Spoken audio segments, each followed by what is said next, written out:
This is the story of a 16-year-old girl from Beirut who dreams of becoming a professional swimmer. She lost her parents' support because of her choice of career and now lives under the same roof as her unsupportive family. The only way for her to chase her dream is to sneak out in the dead of night and swim at an abandoned pool. However, her situation takes a turn when a renowned swim coach spots her and offers to train her on one condition. She must clean the entire swim center. Will she be able to keep up with this new responsibility? Let's find out in today's episode. Layan was born and raised in Beirut. Ever since she was little, she loved swimming and wanted to become a professional swimmer one day. She would always tell her parents that she wanted to join the national swimming team and compete in international competitions, but her parents never took her seriously and thought it was just another one of her childish dreams. When Layan turned 16, things started to change. Her body began developing curves in all the right places, and her male friends started paying more attention to her. One day, Layan was coming back home from school when she was cornered by those very same male friends. They made inappropriate comments about her body and tried to touch her without consent. When she tried to scream for help, they threatened to make things worse. Terrified and with tears streaming down her face, she begged them to stop. They only relented when they heard the voice of the school's principal. Shaken and traumatized by what had happened, Layan ran home for safety. She locked herself in her room and didn't come out until the next morning. When her parents knocked on her door and asked why she was staying locked in, she told them everything. Although her parents were furious when they heard what had happened, their anger was not directed at the perpetrators, but at Layan. Her mother said, "Why were you even outside the school premises? Don't you know it's dangerous?" Her father added, "It's your fault. You shouldn't have been wearing such tight jeans and a short top.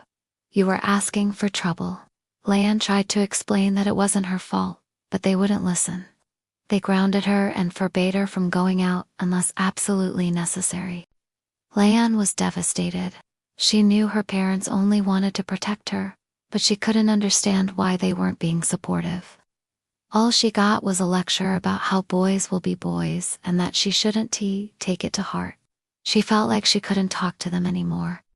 So, she bottled everything up inside, pretending everything was fine when, in reality, she was falling apart. As days passed, the pain in her heart grew. Every time she tried to talk about her dreams, her parents brushed her off. Finally, she couldn't take it anymore and decided to run away from home. She packed a small bag with clothes and essentials and left a note for her parents. Then she called her friend Sarah, who picked her up. Sarah was confused at first, but when Layan explained, she agreed to help. She took Layan to an abandoned apartment where she could stay for the time being. Meanwhile, Layan's parents were frantically searching for her. They called friends and relatives, but no one had seen her. Finally, they found Sarah. "Where is Layan? Did you see her anywhere?" her mother asked desperately. Sarah shook her head. "I haven't seen her since she left your house." "Why are you asking me? We've been looking for her everywhere," her father said, his voice trembling. "We're worried sick." "I'm sorry, but I don't know where she is," Sarah replied, feeling guilty. She knew Layan wasn't entirely safe, but she couldn't betray her trust. Days turned into weeks, and Layan still hadn't returned. Her parents filed a missing persons report, but the police had no leads. They were losing hope. Then, one day, Sarah got a call from Layan. "I'm sorry, I didn't call sooner," Layan said. "I didn't have a phone. I found a job at a local cafe to earn some money. And I also found a place to stay. Are you sure you're okay?" Sarah asked. "Yes, I'm fine," Layan replied. "I'm just waiting for the right moment to go back home." Sarah knew Layan was still angry and afraid of getting hurt again. They made a plan.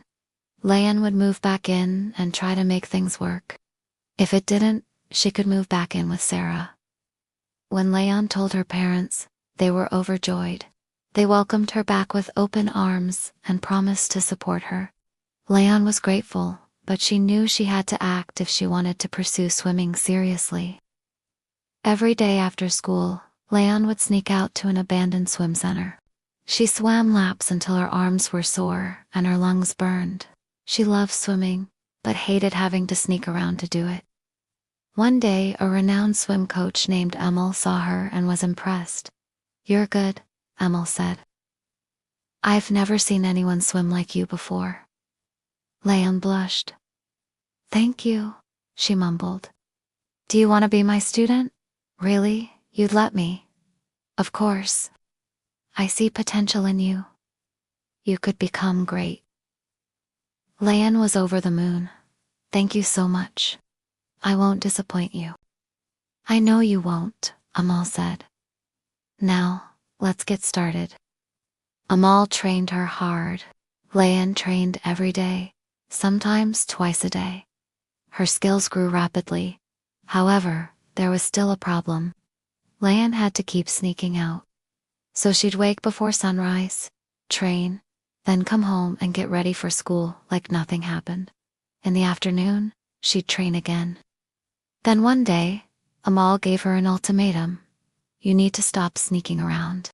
If you want to continue, you'll have to clean the entire swim center in exchange." Leon was surprised but also excited. She agreed without hesitation. Every day, she cleaned the swim center before practice floors, trash, even toilets. It didn't matter. She was chasing her dream.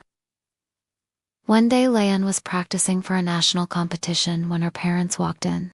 They were stunned to see her in a swimsuit. "What are you doing here?" her father shouted.